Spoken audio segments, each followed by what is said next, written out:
अस्सलामुअलैकुम सामीन। 26 जुमादल आखिरा और 29 दिसंबर है।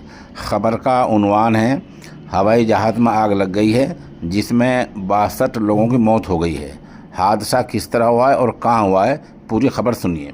जनूबी कोरिया के मुआन आलमी हवाई अड्डे पर आज इतवार के दिन एक हवाई जहाज़ रनवे से उतरकर हादसे का शिकार हो गया। इसका मतलब ये होता है कि हवाई जहाज़ ऊपर से नीचे उतर रहा था। लैंडिंग के दौरान, ज़मीन पर उतरने के दौरान ये टकरा गया और 62 लोगों की मौत हो गई।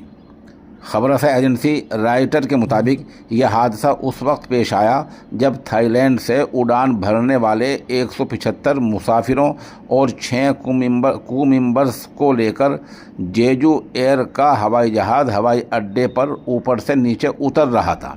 हादसे का एक वीडियो भी सामने आया है जिसमें हवाई जहाज़ रनवे से उतरकर दूर तक फिसलता हुआ दिखाई दे रहा है और आगे जाकर एक फेंसिंग से टकरा जाता है।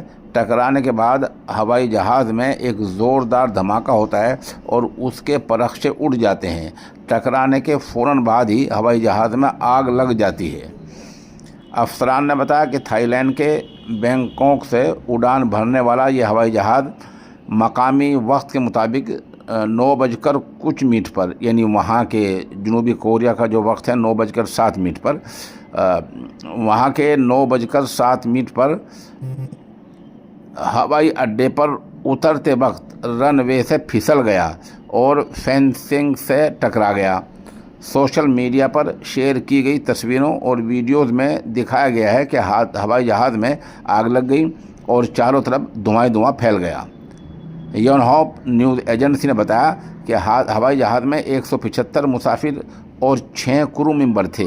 ये 6 क्रू मेंबर जो हवाई जहाज़ चलाने वाले होते हैं तो उसमें, और जो हवाई जहाज़ चलाने वालों का पायलट का ताउन करने वाले होते हैं। तो इस तरह इसमें लोग सवार थे और इनमें जनूबी कोरिया के थे कुछ लोग और 2/3 शहरी थे। और न्यूज़ एजेंसी ने बताया कि लैंडिंग गियर में ख़राबी की वजह से हवाई जहाज़ रनवे से भटक गया और बाढ़ से टकरा गया। जो चार दीवारी होती है वहाँ टकरा गया। अफसरान ने कहा कि ये आग लगने की सही वजह की जांच की जा रही है और उसके बाद कुछ बात सामने। बहरहाल जो इसमें लोग मरे हैं उनकी तादाद फ़िलहाल 62 है और इस तादाद में इजाफा हो सकता है। सामीन, ये माजून है ताकत का ख़जाना। उम्र के साथ साथ जो कमज़ोरी आ जाती है ये उसको दूर करने के लिए बहुत मुफीद साबित हुआ है।